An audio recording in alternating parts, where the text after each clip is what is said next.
지금 우리 공동체에 기도하는 일과 말씀을 읽고 묵상하는 일이 조금씩 살아나고 있습니다. 영적 무장의 시동이 걸리는 것이라 할 수 있겠습니다. 아직 시간이 좀 더 필요하겠지만 결국 우리는 하나님으로 완전 무장하는 자리에 설 것이고 교회의 사명을 이루는 자리에 서게 될 것입니다. 6월 한 달 우리 모두가 완전 무장을 한다면 우리 안에 놀라운 일이 일어날 것입니다. 이것은 사단도 너무 잘 알고 있었어요. 우리가 무장하지 못하도록 엄청나게 방해할 것입니다. 세월을 허송하게 할 수도 있고요.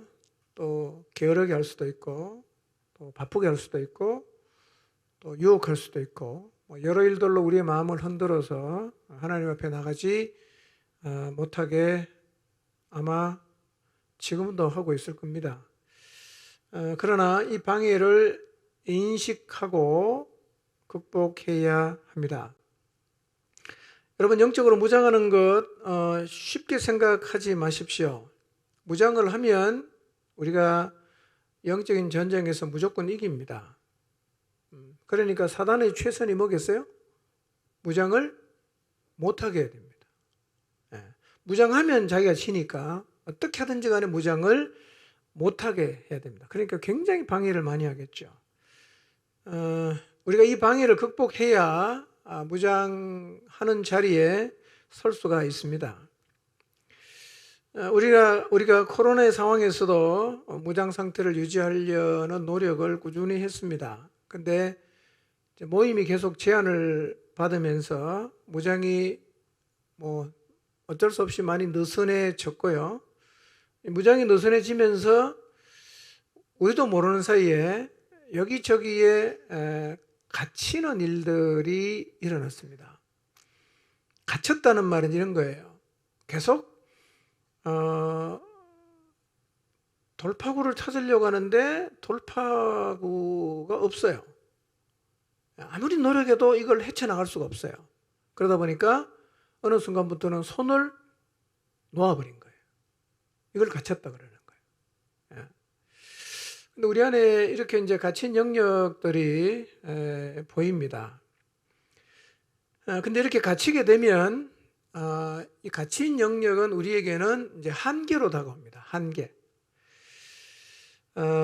한계들이 이제 생겨나면 우리가 할 일이 줄게 돼 있어요.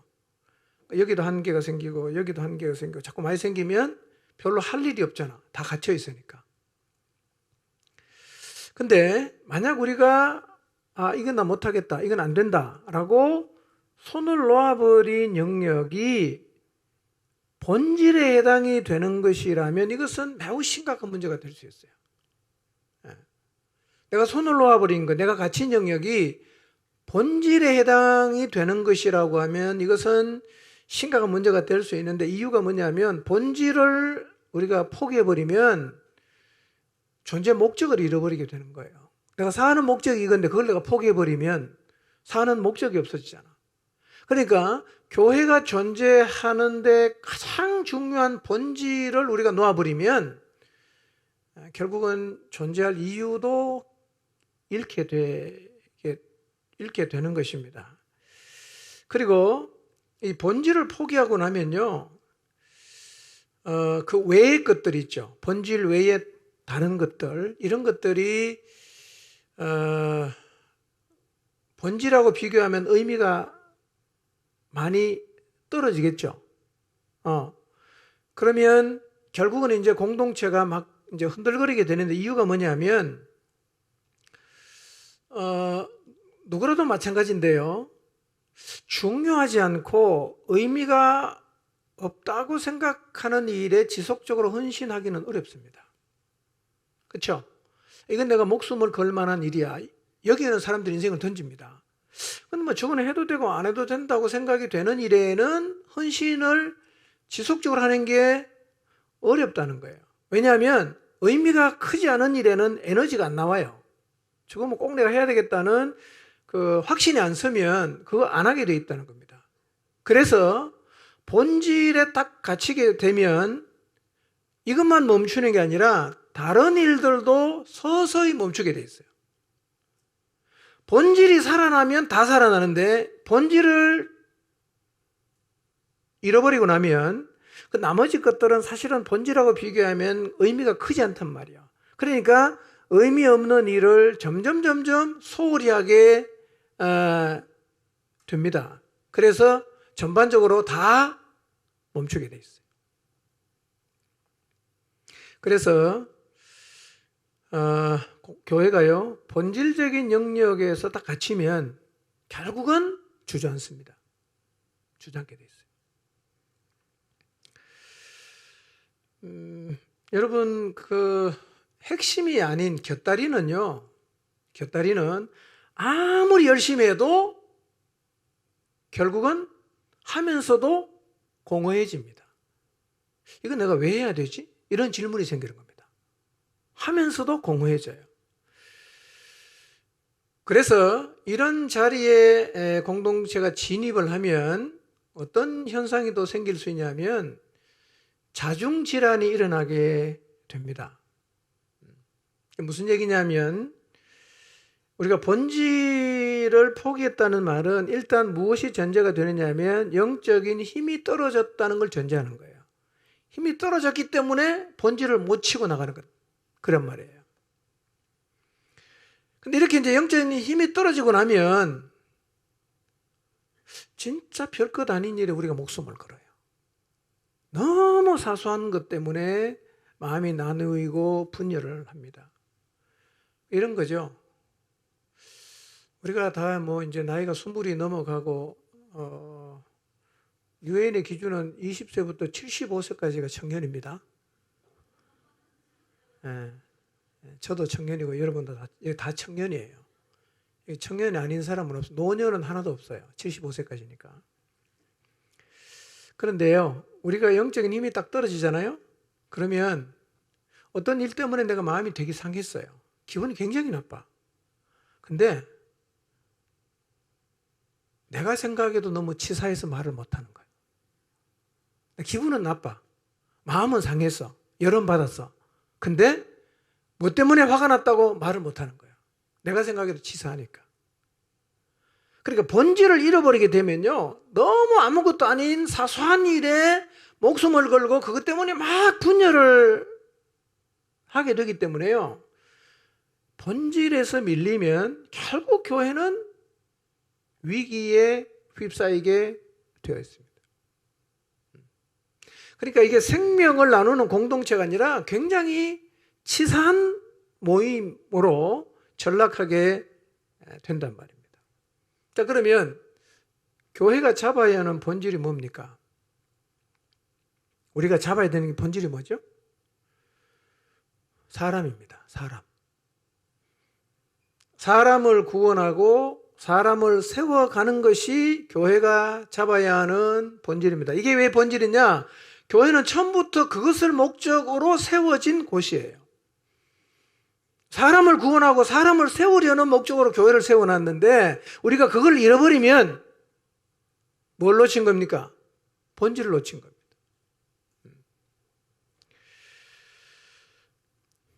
그런데 지금 우리가요, 시대의 상황을 말하면서 혹은 이런저런 이유를 대면서 우리 앞에 놓인 이 사람이라는 한계를 넘을 수 없다는 생각을 뼛속까지 깊이 하고 있을 수가 있어요.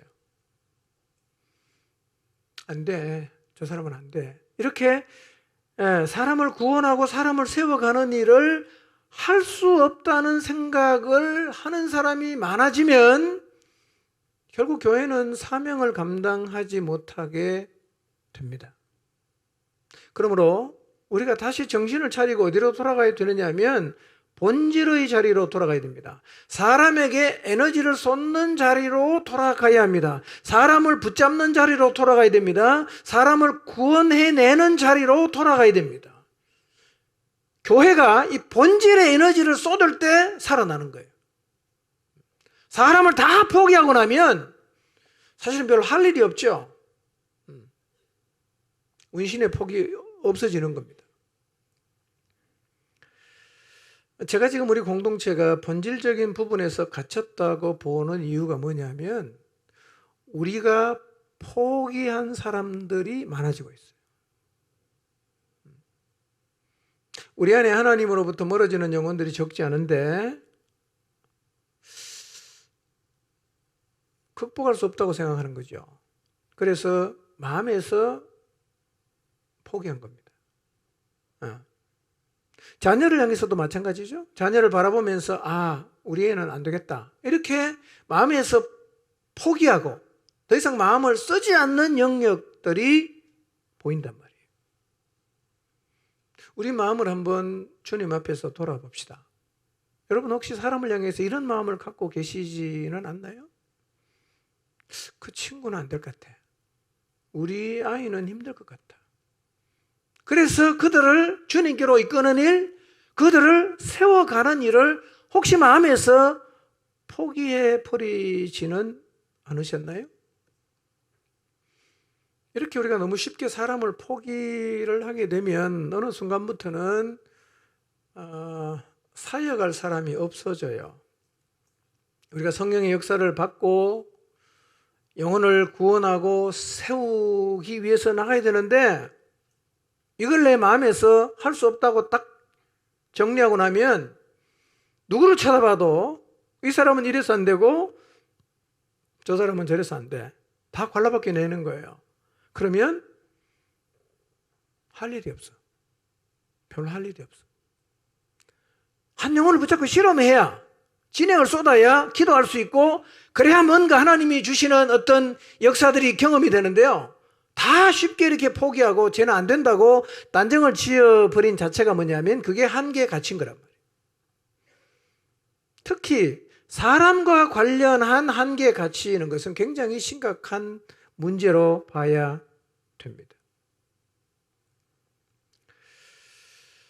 다시 우리가 사람에게로 나가야 합니다. 그렇게 해서 한계를 돌파하는 역사가 우리 가운데서 나타나야 합니다. 포기했던 영혼들이 회복이 되고 변화되고 다시금 마음을 열고 하나님께로 돌아오는 역사가 나타나야 합니다. 여러분 교회는요 이런 간증이 끊임없이 이어져야 합니다. 이게 살아있는 교회의 모습이에요. 이 목장에서도 그런 간증, 저쪽 목장에서도 그런 간증, 우리 집에 우리 아이가 죽게 돌아왔다는 간증, 또 저 집에는 그렇게 불가능해 보였던 아이가 마음을 열고 변화되어서 하나님께로 돌아왔다는 간증들이 일어나야 합니다. 이게 살아있는 교회의 모습이에요. 우리 모두가 이 자리에 서기를 사모해야 합니다. 출애굽기 14장 9절에서 13절 말씀인데요. 읽진 않을게요. 저 설명하겠습니다. 출애굽한 이스라엘이요 지금 갇혔어요. 바로가 이스라엘 백성을 다 내보내놓고 나니까 이제 후회가 되는 거예요. 저 많은 노동력을 내가 다 포기할 수는 없다. 그래서 다시 잡으러 와요. 그래서 뒤에 보니까 바로의 군대가 사막에 먼지를 날리면서 막 그냥 병거를 몰고 오고 있고요. 도망가려고 하니까 앞에는 뭐가 있죠? 홍해가 있잖아요. 점점 애굽의 군대는 가까이 와요. 그리고 그렇다고 뒤로 갈 수는 없잖아. 어디로 가야 됩니까? 앞으로 가야 되는데 앞에는 홍해가 버티고 있어요. 앞으로도 못 가고 뒤로도 못 가는 그야말로 진퇴양난입니다. 완전히 갇힌 거죠. 갇히니까 이스라엘 백성이 두려워합니다. 그리고 하나님께 막 부르짖어요. 그러더니 갑자기 방향을 탁 누구한테 틉니까? 모세에게 딱 트는 거예요. 그리고 말합니다. 애굽에 매장지가 없어서 우리를 이끌어내어서 이 광야에서 죽게 하느냐? 우리가 지난번에 말했잖아. 애굽 사람을 섬기는 게 광야에서 죽는 것보다는 낫다고 말하지 않았냐라고 하면서 불평을 하기 시작합니다. 여러분, 여러분이 지금 이 자리에 있다고 한번 가정을 해보십시오. 여러분이 지금 이스라엘 백성처럼 이 광야에 있고 뒤에는 애굽의 군대가 오고 앞에는 홍해가 버티고 있는 자리에 한번 서 있다고 생각해 보십시오. 어떤 생각이 들까요? 여기서 막 하나님을 찬양하고 그럴까요? 아니면 다 끝났다는 생각이 들까요? 누구라도 이 자리에 서면 이제 우리 죽었다. 모든 것이 끝났다. 여기서 애굽 군대에 칼에 맞아 죽든지 아니면 붙잡혀갖고 다시 애굽으로 돌아가서 종살이를 하겠구나. 뭐 그런 생각이 들 수밖에 없는 상황이죠. 아무것도 보이질 않아요. 길이 보이지 않습니다. 그리고 누가 생각해도 이 상황은 헤어날 수 없는 상황입니다. 위대하신 하나님이 우리를 놀라운 능력으로 출애굽을 시켰지만 결국은 찻잔 속의 태풍으로 끝나겠다. 다 그런 생각을 할 수밖에 없는 상황이죠. 우리가 한계에 갇히면 똑같이 그렇게 생각을 한단 말이에요. 안 되겠다. 야, 진짜 희망이 없다. 길이 안 보이네. 모든 게 끝났다. 이런 생각을 한단 말이에요. 놀라운 일이 일어나죠. 이스라엘이 기적같이 갇힌 자리에서 벗어나요. 길이 생겼어요. 도저히 길이 날 수 없는 곳에 길이 생긴 거예요. 백성이 막 두려워하고 모세를 향해서 원망하니까 하나님께서 모세에게 말씀하십니다. 이스라엘 자손에게 명령해서 앞으로 나가게 해라. 그리고 모세에게 말씀하십니다. 너는 지팡이를 들고 손을 바다 위로 내밀어 그것이 갈라지게 해서 이스라엘 자손이 바다 가운데로 마른 땅같이 지나가게 하라고 하셨어요. 그리고 모세가 지팡이를 들었는데요. 밤새도록 동풍이 불더니만 물이 쌓이는 거죠. 기적이죠. 그리고 홍해의 길이 쫙 열렸습니다. 마른 땅처럼 지나갔어요. 한계를 돌파하는 이 기적을 우리도 경험을 해야 됩니다. 그래서 갇힌 자리에서 벗어나야 됩니다. 성경에는요, 이 갇힌 자리에서 하나님의 능력을 힘입어서 벗어난 사례들이 너무 많아요. 너무 많아요. 이스라엘이 광야를 지나 요단강을 건너서 이제 여리고성을 향해서 가야 이제 갑니다. 앞에는 여리고 있고 뒤에는 요단강이 있으니까 돌아도 못 가지요. 이 여리고성은 사실은 가나안 땅에서 가장 견고한 성입니다. 한계지요. 어떻게 넘어갔습니까? 하나님이 무너뜨리셨어요. 하나님이 무너뜨리셨어요. 우리가 갇혀있는 한계에서 길을 누가 내냐? 우리 능력으로 내는 거 아닙니다. 우리가 노력해도 안 열립니다. 그건요, 진짜 성령께서 열어주셔야 열리는 것입니다. 하나님의 능력이 필요하겠죠? 여러분, 이스라엘은 여리고성만 그렇게 넘어간 게 아니라 가나안에 있는 31개의 왕들, 성들을 그렇게 다 하나님이 넘어가게 하심으로 한계를 돌파하고 가나안을 정복했어요. 가나안 정복 때만 그런 건 아니었어요. 이스라엘과 유다의 역사들을 보면 굉장히 많은 전쟁 가운데서 이 군사력으로 도저히 이길 수 없는데 그 한계를 하나님이 기적 같은 능력으로 극복하게 하신 사례들이 너무 기록이 많이 되어 있어요.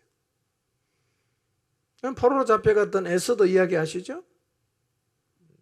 사촌 오빠인 모르드게가 이 성을 지키는 경비인데 하만이 가는데 이 친구가 절을 안 하는 거예요. 하만이 아각 사람이거든. 아각 사람. 유다인인 모르드게가 절을 안 해요. 그래서 알아보니까 유대인이라는 거예요. 하만이 생각합니다. 저 한 명을 죽여서는 나 속이 안 풀린다. 저 민족을 다 죽여버리겠다. 그래갖고 왕의 의인을 가져와서 도장을 찍어갖고 유대인을 다 멸절시키기로 결정하고 온 그 나라에 벽보 광고판이 다 붙었습니다. 몇 월 며칠 날 죽인다 이거예요. 모르드게가 이걸 알았어요. 에스더에게 보냅니다. 에스더가 어떻게 합니까? 이 왕은 그 독살이나 아니면 이 사람을 죽이는 대한 것에 대한 이 두려움이 있기 때문에요. 왕이 금호를 내밀지 않는 한에는 왕 앞에 나가면 다 죽여버립니다. 자객으로 생각할 수 있기 때문에 다 죽이거든요. 근데 왕이 지금 에스더를 안 부른 지가 꽤 됐는데 안 불러. 그럼 나가면 어떻게 되겠어요? 죽는 거예요.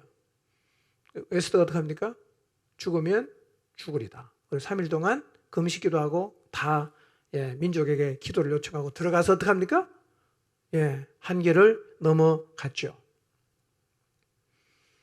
이런 사례는 수를 헤아릴 수 없을 정도로 많이 있습니다. 그리고 오늘 우리 시대에 우리를 통해서도 이런 하나님의 역사는 일어날 수 있습니다. 아멘입니까? 일어날 수 있죠. 자, 그럼 우리의 한계는 뭘까요? 여러분이 같이 있는 한계가 뭔지 한번 생각해 보세요. 특히 사랑과 관련해서. 아무리 노력을 해도 돌파가 안 되는 영혼이 있죠? 아무리 노력해도 변화가 되지 않는 영혼이 있죠? 아예 복음 앞에 마음을 닫고 있는 영혼이 있죠? 진짜 힘으로도 안 되고 능으로도 안 되는 내 자식들, 이래도 말 안 듣고 저래도 말 안 듣고 뭐 교회 가자고 막 대들고 뭐 어떻게도 할 수가 없는 자식들. 이 한계에 과연 극복 가능할까요? 분명한 사실은 우리의 힘과 노력으로는 극복이 안 됩니다. 근데 누가 합니까? 그렇지만 우리 넘어가야 돼. 누가 할 수 있어요? 하나님이 하십니다. 하나님이 한계를 넘어가게 하시는 간정이 우리에게서 있어야 됩니다. 너도 나도 이 간정을 해야 돼요. 사실은 교회 안에서 이런 간정이 살아나면 이게 교회가 살아난 거고, 이 간정이 살아나면 교회는 이 도시를 뒤집어 엎을 수 있고 교회는 온 세상에 영향을 강력하게 미칠 수가 있습니다. 여러분, 한 교회가 복음 들고 세상 끝까지 가지 않았습니까? 한 교회가 살아있다는 거 굉장히 중요하죠. 우리가 이 역사를 사모해야 합니다. 우리에게서 한계를 넘어간 간증이 전혀 없고 모든 목장이 잠잠하다면 결국엔 어떤 일이 일어나는가? 목장에서 자중질환이 일어나게 되어 있습니다. 아무것도 아닌 것 때문에 싸우고 마음 상하고 삐지고 그렇게 서서히 죽어갈 거예요. 그러나 만약에 우리 안에서 한계를 넘어간 간증이 생겨나기 시작한다면 공동체가 다시 살아나서 세상을 변화시키는 하나님이 교회를 세우신 목적을 이루어갈 수 있을 것입니다. 어떻게 이 한계를 넘어갈 수 있을까요? 어떻게 하면 우리 안에도 이런 간증이 다시 살아날 수가 있을까요? 그건요, 영적인 무장을 제대로 하는 겁니다. 영적인 갈망이 살아나는 거예요. 성령의 역사가 나타나야 됩니다. 성령의 충만을 받아야 돼요. 성령의 인도를 받아야 됩니다. 성령에게 매여야 됩니다. 근데요, 이 모든 표현은 사실은 같은 표현입니다. 똑같은 말이에요. 성령 충만, 성령 갈망, 영적 무장, 성령의 인도, 성령의 역사, 똑같은 말입니다. 그래서 이 자리에 서는 방법도 똑같습니다. 오늘 어떻게 하면 이 자리에 설 수 있는지 답을 찾으려고 합니다. 이 자리에 서는 데는 두 가지가 필요해요. 두 가지만 있으면 이 자리에 설 수 있습니다. 제가 단언합니다. 100% 설 수 있습니다. 두 가지만 있으면. 오늘은 그 중에 한 가지를 말씀드리고 다음 주에 나머지 한 가지를 말씀드리겠습니다. 자, 설교 제목 읽어볼까요? 설교 제목 시작. 자, 성령 충만을 어떻게 입을 수 있냐. 자, 위에서 제가 말씀드렸죠. 성령 충만하고 같은 의미가 뭐라고요? 영적인 무장, 영적인 갈망, 성령의 이끄심, 성령의 매임, 성령의 인도, 다 똑같은 말입니다. 이 자리에 서려면 반드시 서야 되는 자리가 있는데요. 이거예요. 이거를 하면 반드시 서고 이거를 안 하면 결코 설 수가 없습니다. 이거를 하면 반드시 설 수 있지만 이걸 안 하면 결코 설 수가 없습니다. 그 중에 한 가지가 뭐냐? 기도입니다. 기도. 여러분, 성령 충만을 입기 전 제자들의 모습을 한번 생각해 보세요. 부활 후 40일입니다. 제자들은 한계를 못 넘어갔어요. 근데 보세요. 이 사람들은 처음에 주님이 이제 십자가에 죽고 난 다음에 다 도망갔죠. 그리고 어느 집에 가서 문 잠그고 있잖아요. 너무너무 두려워 떨고 있었어요. 주님이 어떡합니까? 다 찾아가잖아요. 두 번, 세 번씩 다 찾아가서 다 이렇게 회복시켜 놓죠. 그래서 엠마오로 가던 제자는 예루살렘으로 돌아오고 도마는 나는 절대로 손가락 너 보고는 안 믿겠다고 했다가 주님 만난 다음에 나의 주님이시오 나의 하나님이십니다라고 신앙 고백을 하거든요. 그리고 고기 잡으러 갔다가 다시 주님에게 베드로는 사랑을 고백하고 다 살아났어요. 그런데 살아났지만 여전히 복음의 증인이 되는 자리에는 서지를 못하고 있어요. 언제 섰냐? 언제 섰어요? 성령 충만을 받고 난 후에 섰습니다. 성령 충만을 받고 나서 제자들이 달라졌거든요. 여러분, 제자들이 제일 두려운 사람 누군지 아세요? 산헤드린 공회 회원이에요. 이 사람들은 예수님을 죽인 사람인데요. 제자들은 충분히 죽일 수 있어요. 겁나는 사람들입니다. 그 숨어 있잖아. 도망다니고. 그런데요, 성령의 충만을 받고 난 다음에는요, 공회원들을 안 두려워합니다. 그리고 공회원들이 잡아놓고 공갈 협박합니다. 다시 이름으로 한 번만 더 얘기하면 그때 알았어요. 협박하거든요. 그때 이 제자들이 뭐라고 대답한지 아십니까? 우리는 보고 들은 거 말하지 않을 수 없다. 이렇게 말합니다. 우리는 보고 들은 거 말하지 않을 수 없다. 죽이려면 죽여라. 이렇게 변했어요. 왜 변했어요? 뭘 입었어요? 성령의 충만을 입었거든요. 성령 충만을 어떻게 입을 수 있죠? 자, 예수님께서요, 제자들에게 성령 충만을 입는 길을 가르쳐 줬는데요. 자, 사도행전 1장 4절, 5절 한번 읽어보겠습니다. 시작. 예루살렘을 떠나지 말고 내게서 들은 바 아버지께서 약속하신 것을 기다리라. 요한은 물로 침례를 베풀었으나 너희는 몇 날이 못되어 성령으로 침례를 받으리라 하셨느니라. 자, 주님이 성천하시면서 제자들에게 남기신 말씀, 얘들아 나 이제 간다. 나 곧 올 거야. 걱정하지 말고 이제 바로 나가서 복음을 전해. 라고 말씀하셨습니까? 그렇게 말 안 했죠. 뭐라고 말씀하십니까? 예루살렘 떠나지 말고 아버지께서 약속하신 거 기다려. 그거 받아야 너 나갈 수 있어. 이 얘기 아닙니까? 그렇죠? 자, 그런데 누가복음 24장 49절에는 좀 다르게 표현했는데요. 같은 얘기나 읽어보겠습니다. 시작.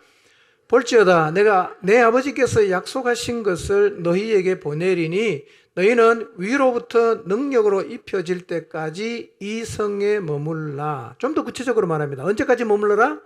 위로부터 능력으로 입혀질 때까지 이 성에 머물러라고 말씀을 하셨어요. 그리고 예수님은 승천하셨습니다. 제자들이 주님을 보내드리고 예루살렘으로 돌아오는 거예요. 자, 제자들의 마음속에 어떤 말씀이 새겨져 있을까요? 여러분 같으면, 자, 여러분이 그 자리에 섰다고 한번 생각해 보세요. 주님께서 이 말씀을 하시고 이제 하늘로 올라가셨어요. 예루살렘에서 기다리라고 했어요. 이제 기다리러 가야 되잖아요. 그죠? 예루살렘으로 가는 거예요. 뭘 하겠다는 생각이 들었을까요? 어떤 생각이 들었을 것 같아요? 적어도 주님이 기다리라고 하신 그 말씀이 가슴에 딱 새겨졌을 거예요. 위로부터 능력을 받아야 내가 나갈 수 있구나라는 말씀이 가슴에 새겨졌겠죠. 자, 1장 12절 14절 보겠습니다. 자, 제자들이 이 말씀을 받고 이제 돌아오죠. 읽어보겠습니다. 본문입니다. 시작. 제자들이 감람원이라 하는 산으로부터 예루살렘에 돌아오니 이 산은 예루살렘에서 가까워 안식일에 가기 알맞은 길이라.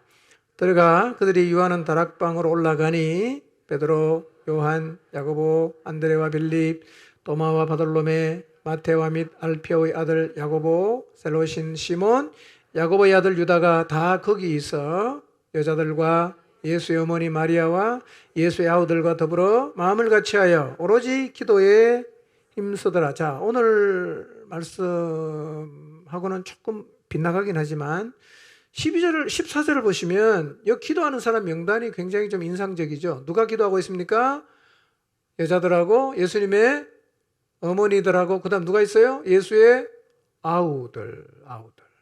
이게 참 놀라운 겁니다. 자, 예수님의 동생들이 예수님이 살아계실 때 뭐라고 얘기했습니까? 예수님 보고 미쳤다 그랬습니다. 나이가 들었는데 장가도 안 가고 저렇게 그냥 온 동네에 그냥 거지 같은 제자들을 데리고 왔다 갔다 하니까 지금 좀 미쳤다. 다 이렇게 말했어요. 그리고 안 믿었거든요. 자, 주님이 육체의 몸을 입고 이 땅에 오셔서 자기 동생도 구원을 못했다. 이게 마음에 걸렸을까요? 안 걸렸을까요? 저 인간들 저 예수님 믿고 구원해야 되는데 하나님 믿고 하나님께 돌아와야 돼. 이런 생각 안 했겠어요? 근데 주님께서 부활하시고 40일 만에 승천하신 다음에 예루살렘 교회에 와서 주님 말씀을 붙잡고 기도하는 사람 명단을 보니까 누가 나와 있냐? 예수의 아우들이 있는 거예요. 여러분, 예수님의 아우가 4명이거든요. 야고보, 요셉, 시몬, 유다예요. 그런데 2명은 잘 모르지만 이 야고보는 사도행전 15장에 보면 예루살렘 교회의 최고 지도자였어요. 야고보는 야고보서를 적었어요. 그 다음에 두 번째 동생인 유다는 유다서를 기록한 사람이에요.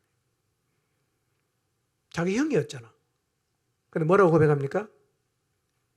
주님이라고 고백해요. 그러니까 형으로 믿은 게 아니라 그분이 하나님이 보내신 구원자로 진짜 믿었어요.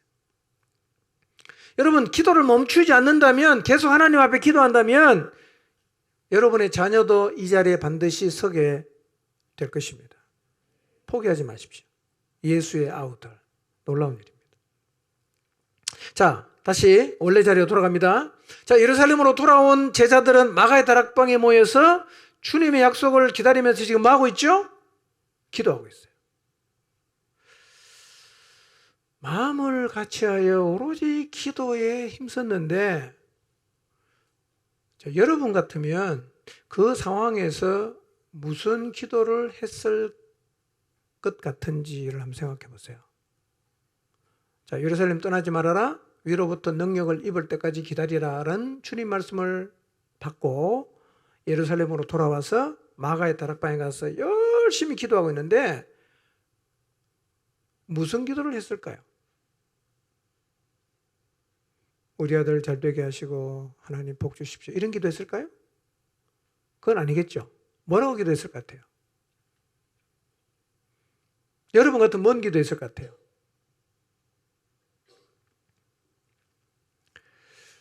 하나님, 우리에게 온 천하에 다니면서 만민에게 복음을 전하라고 하셨는데 저는 나갈 자신이 없습니다.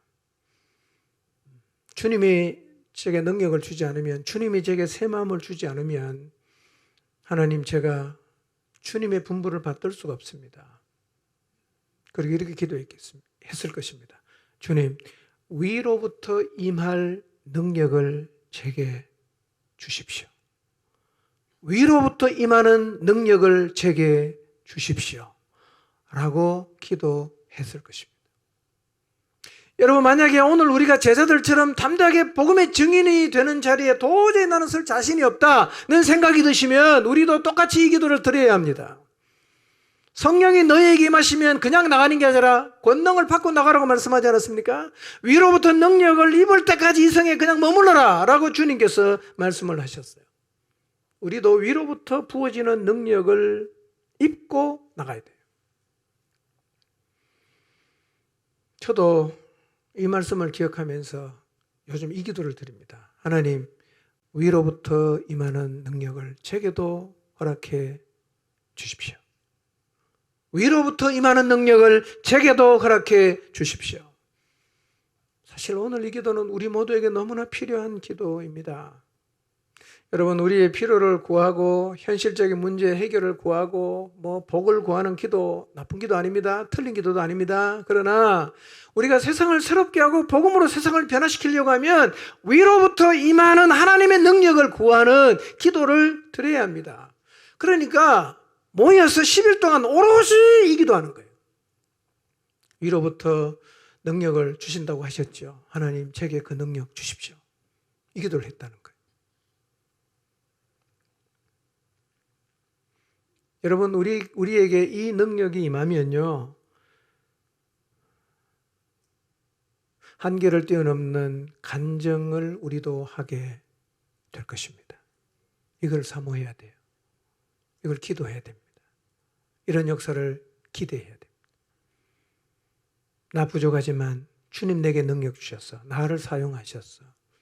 사람들이 변화되고 복음 앞에 굴복하고 새 사람이 되는, 그래서 한계를 넘어가게 되는 이런 하나님의 역사를 간증하는 자리 우리가 서야 합니다. 여러분, 사도들 모여서 기도하는 사람이 성령 충만을 입었을 때요, 예루살렘 교회에 어떤 일이 일어나느냐 하면 기사와 표적이 나타났어요. 말씀의 능력이 나타나는데 어떤 능력이냐? 하나님 말씀을 들으면 사람들이 가슴이 찔리는 거예요.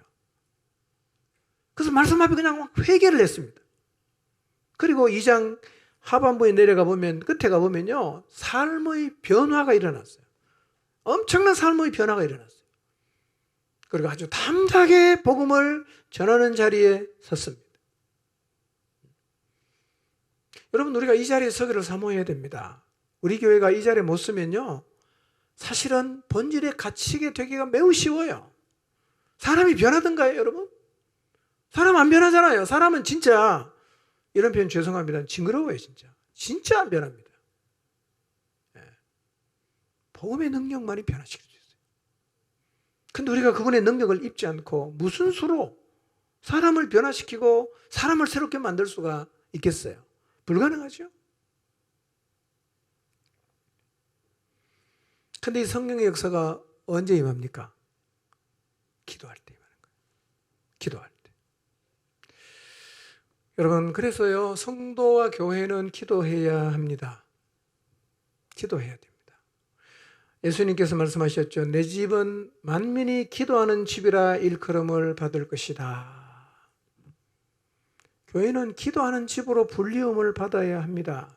기도하는 교회가 예수님 마음을 아는 교회입니다. 기도하는 성도가 예수님 마음을 아는 성도입니다. 여러분, 기도를 무시하지 마십시오. 기도를 오해하지 마십시오. 기도는 하면 좋은 것이지만 안 해도 상관이 없는 것이다. 이거 100% 틀린 말입니다. 성경 어디에도 그렇게 말한 데가 없어요. 기도는 절대로 해야 되는 겁니다. 아멘입니까? 기도는 절대로 해야 되는 거예요. 그런데요, 기도를 한다는 것도 사실은요, 깊이가 있어요. 이런 겁니다. 기도를 해야 된다. 뭐 기도해야지. 그냥 기도실에 가서 기도하는 거죠. 그런 기도가 있는가 하면요, 기도의 필요성을 알 뿐 아니라 기도를 왜 해야 되는지를 경험해서 아는 사람이 있는데요, 그 사람이 기도실로 나가는 걸음하고 그냥 기도해야 되니까 기도한다고 나가는 걸음은 달라요. 달라요. 살다 보면 흐트러질 수 있죠. 그러나 기도를 경험적으로 아는 사람은 인생의 곤고함이나 혹은 삶이 흐트러질 때요, 제일 먼저 열정을 가지고 달려가는 게 어디냐면 기도의 자리입니다. 아니까. 그게 무슨 의미인지를 아니까요. 그냥 달려가는 거예요. 예, 오래 앉아 있는 겁니다. 왜냐하면 거기에 가야만 내가 산다는 걸 내가 경험해서 알기 때문에 가는 걸음이 달라요. 달라요.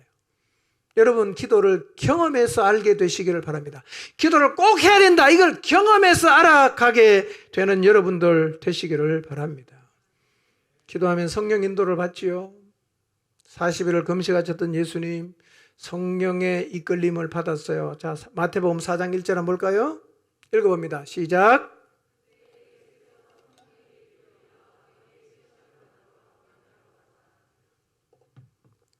자, 40일 금식하신 예수님께서 누구에게 이끌려갑니까? 성령에게 이끌리는 겁니다. 여러분, 기도하면 성령의 이끌림을 받을 수 있어요. 사도행전 13장 2절 한번 볼까요? 읽습니다. 시작. 주를 섬겨 금식할 때에 성령이 이르시되 내가 불러 시키는 일을 위하여 바나바와 사울을 따로 세우라 하시니, 예, 안디옥 교회 지도자들이 금식하며 기도를 합니다.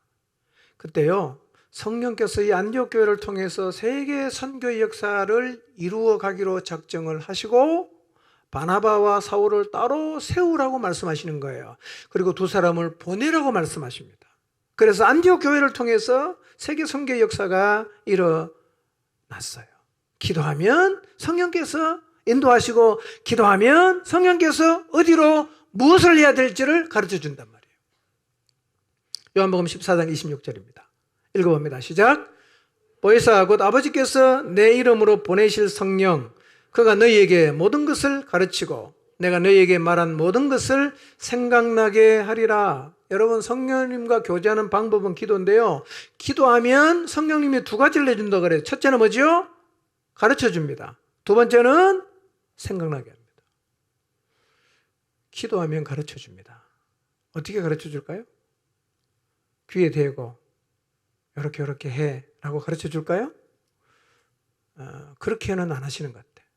여러분, 기도할 때 성령님이 어떻게 가르쳐 주시느냐 하면, 기도하면 기도를 계속 해보세요. 성령님께서 마음을 줍니다. 마음을 줘요. 그런 방식으로 가르쳐 줍니다. 성령님이 주시는 마음을 따라가면 돼요. 따라가면 됩니다. 그리고 그 다음에 한 가지는 또 하시는 게 뭐죠? 생각나게 하십니다. 진짜 우리가 기도하면요, 전혀 내가 마음에 두지 않았던 성경 말씀이 이렇게 생각이 나요. 말씀이 생각난단 말이에요. 그러니까 뭐를 많이 담아놔야 됩니까? 만화를 많이 보면 생각나는 게 전부 만화밖에 생각이 안 나겠죠? 드라마를 많이 보면 꼭 그거밖에 생각이 안 나지 않겠어요? 성령님이 뭘 생각나게 하겠어요? 예수님의 말씀을 생각나게 하신단 말이에요. 성경을 많이 읽으셔야 돼요. 자, 요한복음 16장 13절 봅니다. 읽습니다. 시작. 그가 너희를 모든 진리 가운데로 인도하시리니 그가 스스로 말하지 않고 오직 들은 것을 말하며 장래일을 너희에게 알리시리라. 성령님 어디로 인도한다고요? 진리 가운데로 인도합니다. 그러니까요, 깨어서 기도하는 사람은 절대로 길을 잃지 않습니다. 기도하는 사람은 길을 잃지 않아요. 왜냐하면 성령께서 가르쳐주고 성령께서 생각나게 하시면서 우리를 어디로 인도하냐? 진리 가운데로 인도하십니다. 진리 가운데로. 놀라운 거죠?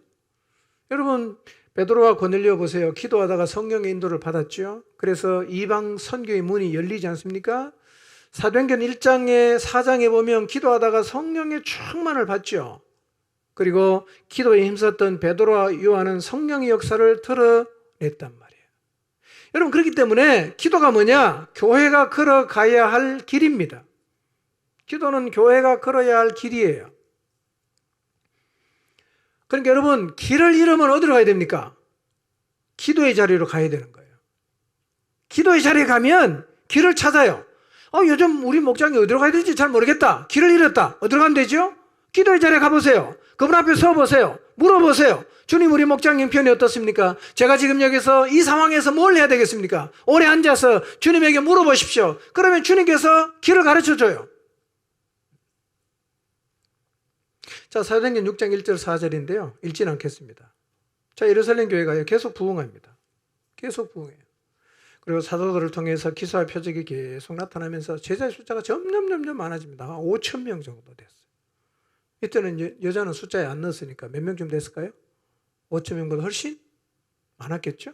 굉장히 많은 사람이 교회를 나왔어요.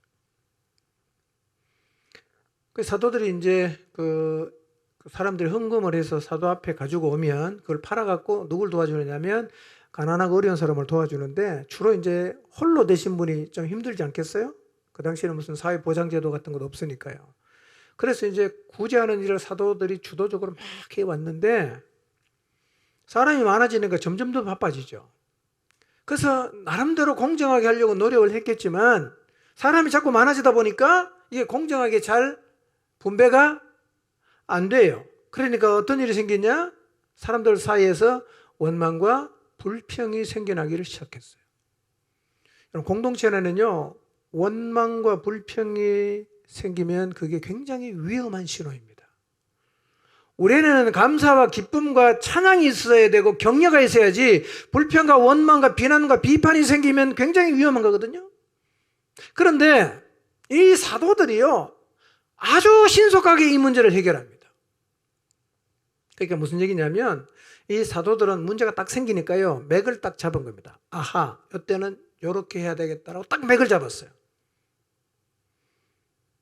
그래서 기도하는 사람인 사도들은 지금 우리 예루살렘 교회 안에 생긴 문제가 무엇이고 이 문제를 해결하는 방법이 무엇인지를 금방 파악합니다. 여러분, 진짜 기도하는 사람은요, 기도를 소홀히 하는 것의 문제를 금방 본인이 알아차립니다. 아하, 기도 안에서 이런 문제가 생겼구나. 금방 알아차립니다.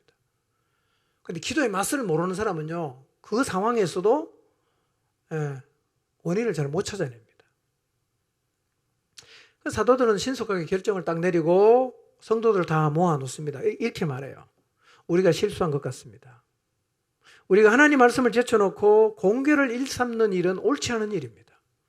이제 여러분 가운데서 성령과 지혜가 충만하여 칭찬받는 사람 7을 선택하면 우리가 이 일을 그들에게 맡기고 우리는 기도하는 일과 말씀 전하는 일에만 전념하겠습니다 라고 얘기를 했어요. 여러분, 이 사도들이 내린 결정의 의미를 여러분 이해하시겠어요? 이거는 그냥 상투적으로 우리가 어려우니까 기도하자 이게 아닙니다. 뻔한 결정이 아니에요. 이 사도의 결정은요, 진짜 무릎을 치면서 그 맞아, 그때는 그렇게 해야지 라고 격하게 동의할 수 있는 결정입니다. 무슨 얘기냐? 기도가 뭔지를 안다는 얘기입니다. 기도가 뭔지를 아니까 문제가 딱 생기니까 그래 확 돌아가는 겁니다. 이게 영성입니다. 굉장히 뛰어난 영성이에요. 사도들이요, 영성이 뛰어났다는 얘기입니다. 예. 그러니까 그냥 상투적으로 기도하자 이런 표현이 아닙니다. 그리로 가야 이 문제 해결된다는 것을 직감하고 확신합니다. 딱 내려놓고 바로 글로 가는 거예요. 이런 영성을 여러분 모두도 갖게 되시길 바랍니다. 아하, 이거는 기도해야 산다. 이 문제는 기도에 해결돼. 라고 딱 깔아차리고 신속하게 결정하고 갔어요. 그리고 해결되는 겁니다. 여러분, 교회가 길을 잃고 어려워질 때 어디로 가야 됩니까? 기도의 자리로 가야 됩니다. 목장이 길을 잃고 어려워졌다. 어디로 가야 됩니까? 상투적으로 기도하자 그런 의미가 아니에요. 그 가야 우리 목장이 길 찾을 수 있고 살아날 수 있다는 확신을 가지고 사도들은 사실은 간 건데요. 우리도 그렇게 가야 돼요. 여기 가야 산다. 이게 기도를 아는 겁니다.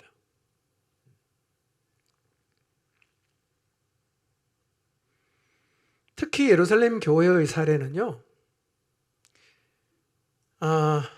기도의 의미를 알고 기도의 힘을 알고 있는 지도자가 얼마나 중요한가를 보여줍니다.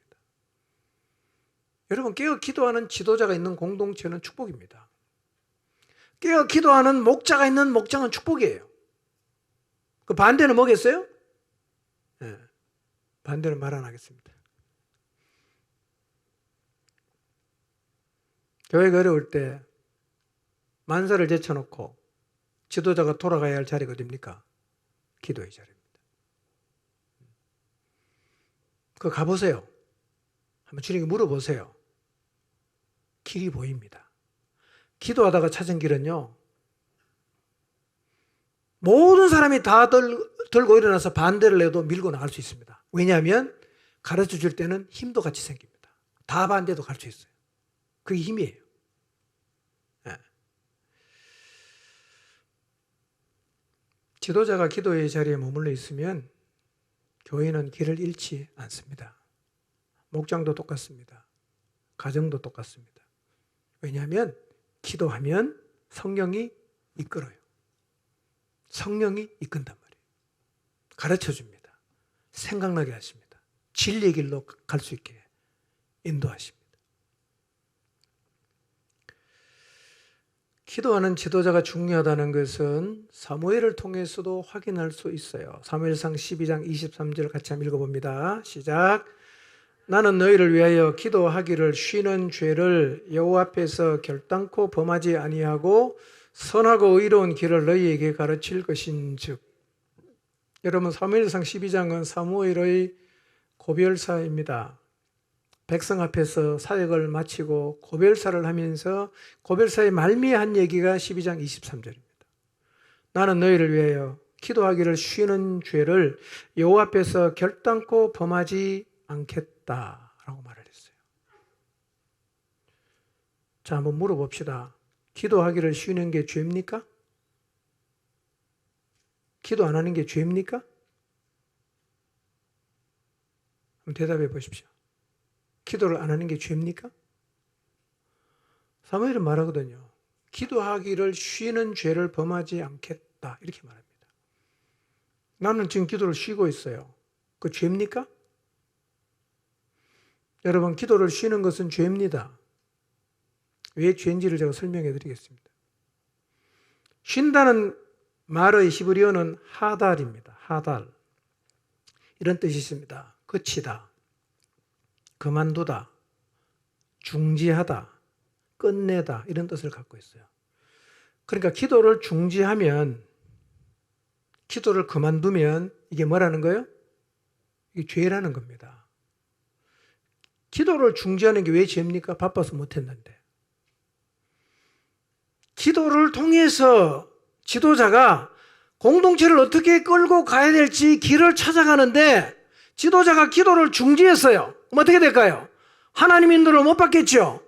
그러면 공동체를 어디로 끌고 가야 될지 길을 알겠어요? 모르겠어요? 모르겠죠. 그러면 지도자가 기도를 안 해갖고 공동체가 어떻게 됩니까? 영적으로 방황하게 되는 겁니다. 그래서 기도를 중지하는 게 뭡니까? 죄란 말이에요. 기도를 멈추는 게 죄입니다.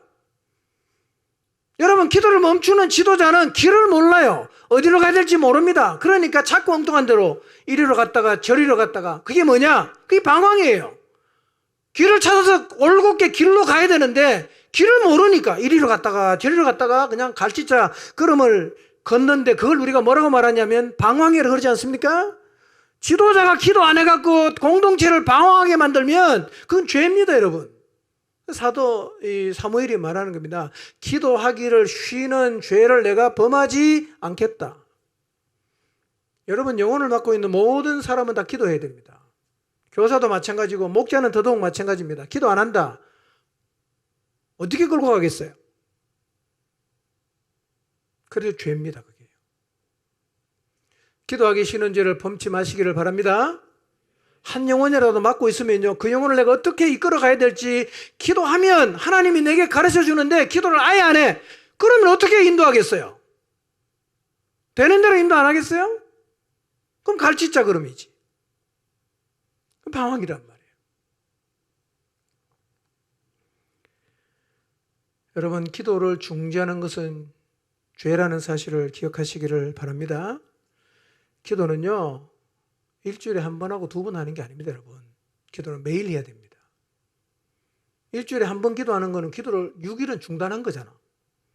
일주일에 이틀 기도하면 5일은 기도를 중단한 거잖아. 그게 죄입니다. 특히 지도자는 죄입니다, 그게요. 이걸 꼭 기억하시길 바랍니다. 이스라엘의 제사장 사무엘 앞에 있는 전임자죠, 엘리가 사사로 이스라엘을 다스릴 당시에는 성경은 이렇게 표현합니다. 여호와의 말씀이 희귀하여 이상이 흔히 보이지 않더라, 이렇게 말하고 있습니다. 하나님 말씀이 없어. 거의 안 들려. 이상도 거의 보이지 않아. 그래서 엘리가 대제사장인데 그 집에 어머니의 기도로 얻어서 들여진 아이가 사무엘인데, 이 어린 사무엘을 통해서 어른인 엘리가 하나님의 말씀을 전해 듣는 거예요. 자기한테는 안 들리니까. 어떤 의미일까요? 엘리가 기도를 쉬고 있다는 얘기겠죠. 중지했다는 얘기겠죠. 그러니 이스라엘이 어디로 가야 될지 지도자 엘리가 잘 모르니까 나라가 곤경에 빠지는 거죠. 법궤도 빼앗기고, 그 법궤 빼앗긴 전쟁에서 두 아들 죽고, 자기는 언약에 뺏겠다는 소식도 그 자빠져서 목뼈 부러져 죽고, 그날 둘째 며느리는 애 낳다가 죽고, 완전히 그냥 가정과 나라가 풍비박산이 났단 말이에요. 여러분, 지도자가 깨어있는 거 이렇게 중요한 겁니다. 여러분, 지도자이십니까? 목장의 지도자, 혹은 교사로서 지도하고 가정의 지도자, 뭐 한 영혼이라도 앞에서 끌어주는 지도자이신가요? 적어도 지도자는 그 사람, 그 모임, 그 단체를 어디로 끌고 가야 될지 알고 있어야 됩니다. 길을 알아야 인도하지 않겠어요? 어떻게 할 수 있나요? 기도하면 할 수 있어요. 기도하면 성령께서 길을 가르쳐 주거든요. 진리의 길.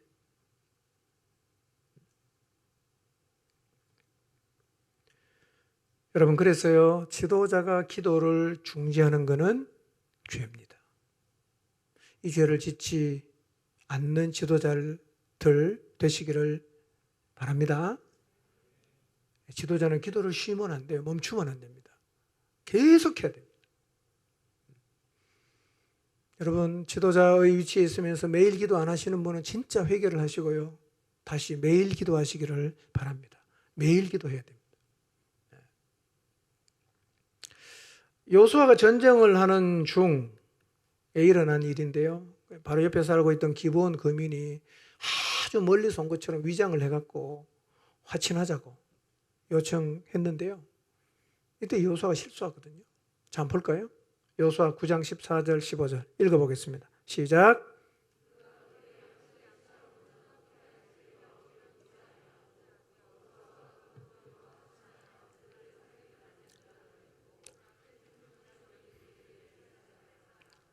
네, 바로 옆 동네 사는데 여호수아가 잘 몰랐어요. 떡도 막 그냥 일부러 곰팡이 쓴 떡을 갖고 오고 막 옷도 막 헤어진 옷 입고 오니까 진짜 멀리서 온 줄 알았어요. 성경은 이렇게 말하거든요. 무리가 그들의 양식을 취하고는 어떻게 할지를 여호와께 묻지 않았다 이렇게 말합니다. 묻지 않았다. 뭐가 잘못이냐? 묻지 않았다는 겁니다. 묻지 않았다. 여러분 여호수아 족장들이 기도를 중지했을 때 실수했어요. 여호수아가 여러분 영성이 떨어지는 사람 아닙니다. 정말 말씀을 묵상한 사람이에요. 정복 전쟁을 승리로 이끌었다는 것은 대단한 겁니다. 그거예요. 예. 근데 더 놀라운 거는요. 여호수아는 자기가 이 지도자로 세움을 받았을 때 하나님이 주신 말씀을 다 살아낸 다음에 자기 다음 세대에게 고별사할 때 그 얘기를 그대로 전해준 사람이에요. 그러니까 실제로 살아내고 얘기해 준 사람입니다. 대단한 사람이에요. 근데 이때 딱 실수했어요. 뭐 안 했을까요? 기도를 중지했거든. 기도를 중지했거든. 그러니까 기브온 거민을 결국은 진멸 못 시켰어요. 화친했기 때문에.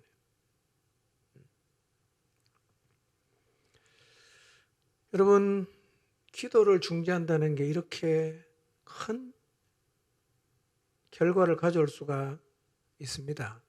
기도를 중지하지 마시기를 바랍니다. 모든 성도가 기도를 통해 성령의 충만을 입어야 됩니다. 여러분 기도의 자리에 서는 데는 예외가 없어요. 누구나 다 모든 성도 구원받은 그리스도인은 모두가 다 기도해야 되고 모두가 다 성령 충만해야 되는데 특히 지도자는 더더욱 기도해야 합니다. 한 영혼이라도 앞에서 끄는 위치에 계신 여러분 기도하기를 중지하는 죄를 범하지 마시기를 바랍니다. 다시 기도의 습관을 우리가 가져야 되는데요. 오늘 마지막으로 기도의 습관을 가지기 위해서 우리가 해야 될 노력 몇 가지를 정리하고 마치겠습니다. 첫째,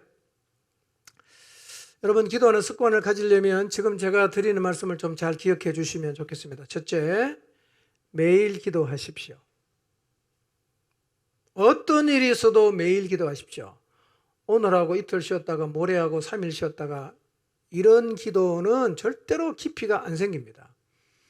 일주일에 한 번 혹은 2번 정도 하는 기도로는 성령의 갈망과 충만을 입는 자리에 서기가 어렵습니다. 안 돼요. 기도는 어떻게 해야 돼요? 매일 해야 돼요. 매일. 여러분 기도의 양이 작아도 기도는 매일 해야 됩니다. 매일. 10분을 하든 30분을 하든 2시간을 하든 기도는 매일 하는 겁니다. 안 하면 그게 쉬는 겁니다. 멈추는 거. 중지한 거죠. 두 번째, 기도하는 시간을 늘리십시오. 기도는 개인차가 다 있습니다. 어떤 사람은 5분 하는 사람도 있고 어떤 사람은 2시간 하는 사람도 있고 더 많이 하는 분도 계시죠. 근데 기도의 시간은 개인의 신앙의 수준에 따라서 개인차가 있을 수 있는데 괜찮습니다. 그러나 기도의 시간은 늘려가시길 바랍니다. 그러니까 나는 교회 다닌 지 5년 됐는데 아직도 기도는 10분 이상은 못한다. 이거는 잘못하고 있는 겁니다. 어느 정도까지는 늘어나야 됩니다. 제가 기대하는 수준은 적어도 우리 모두가 하루에 1시간 이상은 기도해야 됩니다. 1시간 이상 기도해야 돼요. 이게 완벽한 수준은 아니고요. 최소한 1시간 이상은 매일 기도해야 됩니다. 작년에 5분 했다. 올해는 한 15분 했다. 또 몇 달 뒤에는 30분 했다. 그다음에 한 45분 했다. 1시간 했다. 그 다음에 특별히 했습니다. 2시간 기도한다. 이 정도까지 가야 된다는 거예요. 기도 시간을 계속 늘리십시오. 세 번째, 기도하는 횟수를 늘리십시오. 유대인은 하루에 몇 번 기도합니까? 3번 기도합니다. 여러분 이슬람이 하루에 몇 번 기도하는지 아십니까? 5번 기도합니다. 제가 놀란 게요. 우리 지난주 금토 우리 교회 수전 설비 교체 작업했죠? 근데 요즘에 한국에 이렇게 이제 몸으로 일하는 데는 그 외국인이 많이 오거든요. 어느 나라 사람인지 모르겠어요. 아마 우즈벡 사람인지는 잘 모르겠는데요. 일하다가 가보니까 지하 그쪽 유념무실 구퉁이에 있어요. 박스, 골판지 깔아놓고요. 기도하고 있더라고. 타양에 와서 자기 혼자 교회에서 자기 신한테 기도하는 거예요. 여러분, 그게 참 이게요. 이슬람 보면 굉장히 허접해요. 근데 무시할 수 없는 게 여러분 하루 5번 기도 이게요. 이게 아무리 상투적으로 해도요. 5번 기도하면 이거 절대로 쉬운 일 아닙니다. 우리 몇 번 기도합니까? 하루에 한 번도 안 하잖아. 하루에 한 번도 안 하는 사람하고 하루에 5번 하는 사람 붙으면 누가 이기겠어요? 우리가 이길 확률이 별로 없습니다. 깡다구로도 안 되는 거예요, 우리가요. 그래서 기도하는 횟수를 한번 늘려보십시오. 지금 만약에 한 번 한다, 2번 해보세요. 저녁에 하면 아침부터 한번 해보세요. 아침에 하면 저녁에도 한번 해보세요. 그리고 3번까지 한번 늘려보세요. 3번까지. 기도하는 횟수를 늘리십시오. 4번째, 기도를 깊이 할 수 있는 최적의 공간을 가지시고 매일 그 자리로 나가십시오. 여러분, 기도는 아무 데서나 해도 되는 거 맞습니다. 뭐 차에서도 할 수 있고 길 가다가도 할 수 있고 뭐 방에서도 할 수 있고 뭐 산에 가서도 어디 가든 다 할 수 있는 건 맞지만 여러분 경험을 떠올려 보세요. 내가 기도가 가장 잘 되는 장소가 있습니다. 난 교회 지하실이 제일 낫다. 뭐 나는 집에서 꾸며놓은 기도하는 방이 제일 낫다. 뭐 다 다를 수 있어요. 어디든 상관없습니다. 기도할 수 있는 최적의 공간을 갖고 여행하는 경우를 제외하고는 그 자리에 가서 계속 기도하세요. 오늘은 뭐 차에서 하고 내일은 길 가다가 하고 모레는 산에서 이러면 안 됩니다. 그러면 기도의 깊이가 안 생깁니다. 최적의 공간을 가지고 매일 그 자리로 나가서 기도하셔야 됩니다. 집도 괜찮고 교회도 괜찮아요. 저는 제일 좋은 데가 교회입니다. 저는 교회 지하실이 제일 기도하기 좋아요. 2번째가 우리 집 서재고 3번째가 내 사무실 서재입니다. 저는 가능하면 지하실에서 기도합니다. 최적의 공간에 가서 기도를 하십시오. 그래야 기도가 깊이 있게 됩니다. 5번째, 기도를 위해서 기꺼이 대가 지불을 하십시오. 자꾸 시간 없다고 하시는데요. 시간이 없다는 말은 한 가지는 맞고 한 가지는 틀렸어요. 시간이 없어서 기도하지 못한다는 말은 하나는 진짜 바쁘니까 시간이 없다는 게 맞아요. 2번째로 시간이 없어서 기도를 못한다는 말이 틀린 이유는 기도를 못하는 이유는 시간이 없어서 못하는 게 아니라 우선순위에서 밀리기 때문에 못하는 겁니다. 밥은 다 먹잖아요. 잠은 다 자잖아. 왜 기도를 못합니까? 죽어도 잠은 자야 되잖아. 피곤하면. 밥은 먹어야 되잖아. 그 우선순위거든요. 왜 기도를 못하냐? 우선순위 아니기 때문에 자꾸 뒤로 밀리는 겁니다. 대가 지불하십시오. 내 하루에 1시간 기도한다. 그럼 내가 지금 4시간 안에 들어왔는 1시간 뭔가를 포기를 해야 돼요. 포기를 하고 내가 기도를 해야 되는 겁니다. 기꺼이 대가 지불을 하십시오. 마지막 6번째. 기도해야 한다는 사실을 격하게 공감하는 자리에 설 때까지 계속 기도하십시오. 그러니까 누가 시켜서 기도실에 가는 게 아니라 내 스스로 이거 기도를 해야 되겠다. 그냥 가는 거예요. 이런 자리까지 서야 됩니다. 이게 기도를 아는 겁니다. 여러분, 기도는 액세서리가 아니죠? 기도는 우리 영혼을 살립니다. 성령의 인도를 받게 하죠. 하나님의 능력을 입게 하죠. 이걸요, 경험해서 할 때까지 계속 해야 되는 거예요. 그러니까 6번의 자리에 서면 이 사람은 이제는 누가 안 시켜도 자기 스스로 기도합니다. 기도 안 하면 내가 갈등이 나서 못 살아요. 기도 안 하면 내가 견딜 수 없는 거예요. 가서 기도해야 돼요. 이 자리까지 가야 돼요. 이 자리까지 못 가면 누가 계속 등 떠밀어야 갑니다. 날마다 기도하셔서 위로부터 임하는 능력을 입으시고 지금 여러분이 갇혀있는 그 자리에서 다시 벗어나서 살아계시는 하나님의 그 놀라운 역사를 간증하는 자리에 우리 모두가 설 수 있기를 주님의 이름으로 축원합니다. 기도하겠습니다.